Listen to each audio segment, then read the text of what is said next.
Ever since I posted my full piano versions of Love Story X Golden Brown, you guys keep begging me to do a full tutorial video on them. Seriously, I've never seen this much hype over a piano mashup ever, but I'm all here for it. So today we're going to be diving deep into my most popular version of the mashup, aka the perfect version. I will discuss the arrangement in full detail so that by the end of this video you know exactly how to approach it yourself. Then it's only a matter of time before you can finally start aura farming like me. To keep things organized, I've split up the arrangement into 4 different sections that I will all discuss one at a time. Now with all that in mind, let's jump right into our first opening section.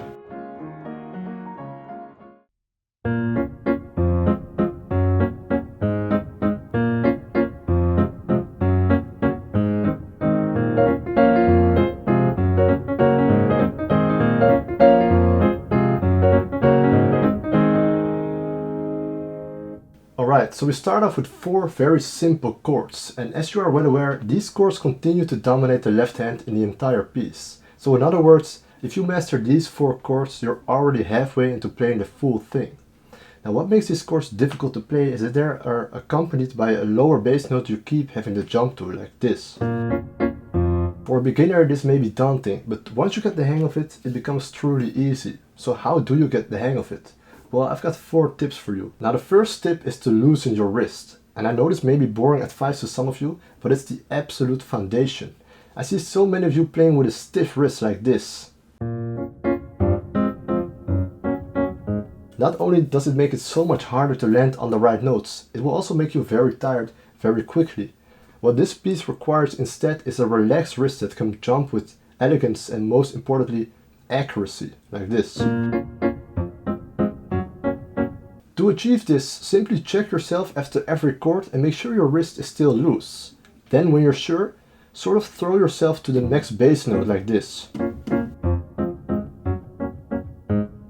You see, these jumps should barely cost you any energy because you use your momentum to get down.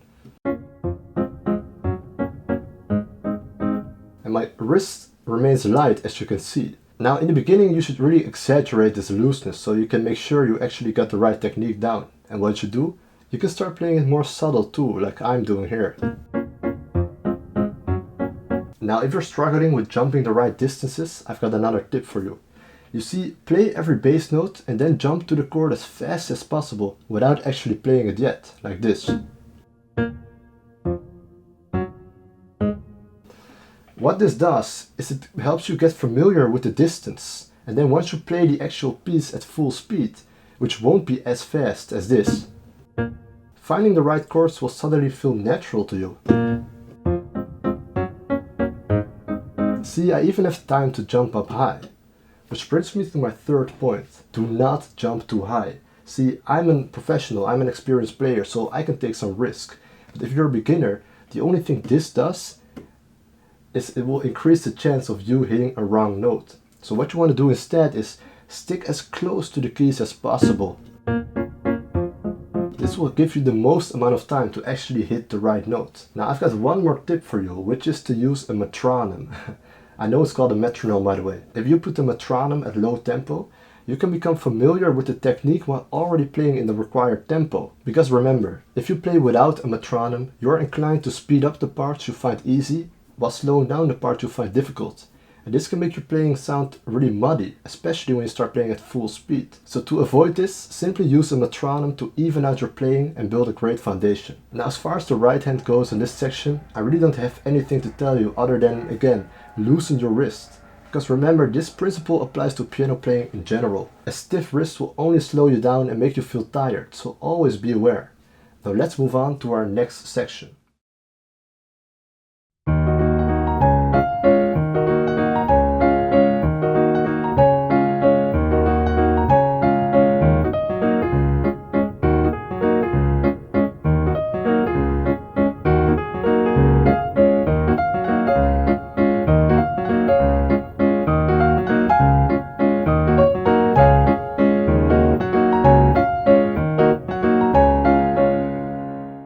Now this is actually the only section where we get to play 2 different chords, the E flat minor and the D flat major. Now before I say anything, I really want you to understand that all the same tips from the previous section apply here too. So make sure to relax your wrist, get used to the distances, don't jump too high, etc. Now the only new thing that really stands out in the second section is the rhythm switch in the left hand. It goes from this to this. So we got this extra note here going. Now it takes some practice to get used to, mainly because the left hand jumps suddenly become a bit faster. But if you apply the tips I already gave you, you will achieve the extra speed needed eventually. Now as far as this extra note goes here in the pinky, here's what you have to understand. You see, your hand naturally jumps into the perfect position.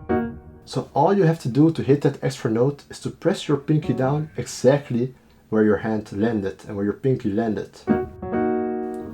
If you find yourself landing in a different position, for example like this, so that you have to move back your hand to hit that extra note, you're not playing with full efficiency and you need to correct yourself.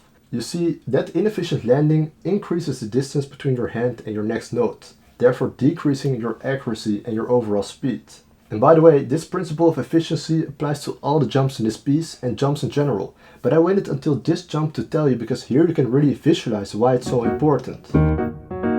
Now again, for this section for the right hand, I really don't have any specific to tell you other than the tips I already gave you. However, if you have any questions, make sure to leave a comment below and I'll answer it. Now let's move on to our third section.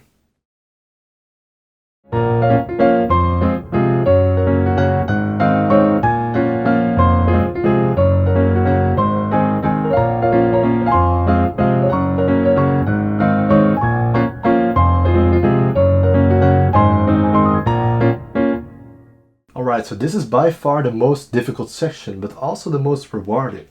Now let's start with the left hand again. Essentially it repeats our opening section, but with even bigger jumps. Now what you have to understand is, the technique stays exactly the same. So it's really important to apply the tips I already gave you. Don't slack on them.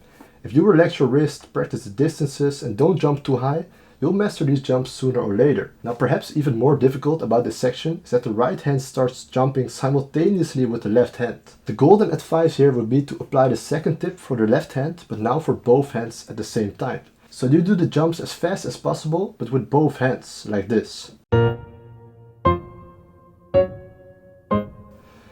Keep correcting yourself until you naturally jump on the right notes. It all comes down to muscle memory, which you can only build from repetition. Now once you do memorize these distances, there's nothing difficult left about this section. Of course, assuming that your wrist is relaxed all the way. Alright, so having the distances memorized also means that you can focus on making the piece sound more elegant. In this arrangement specifically, I added some arpeggio effects in the right hand. Now to play these correctly, make sure to start hitting the chord before the beat of the song, so that you can time your last arpeggio note with the left hand. Like this. So the left hand plays on beat, the right hand plays a bit sooner, so that the last note of the right hand times with the left hand. And here it goes the same way. This will create a beautiful effect for the listener. Now last but not least for this section, we've got a double octave arpeggio in the right hand. Now this technique is completely different from everything else we've discussed so far. So how do you master this arpeggio? Well, simple. Don't do this. You see that I'm moving my wrist upwards? Beginners tend to do this. But if you do that, you will lose momentum and your arpeggio will sound choppy because you take too much time. What you want to do instead is keep your wrist low, simply move your thumb underneath your hand while slightly turning your wrist with it. Then you can keep the momentum going and the arpeggio will sound fluent like this. There you go. And again, remember, this only works if your wrist remains relaxed, so always pay attention to that. Okay, on to our final section.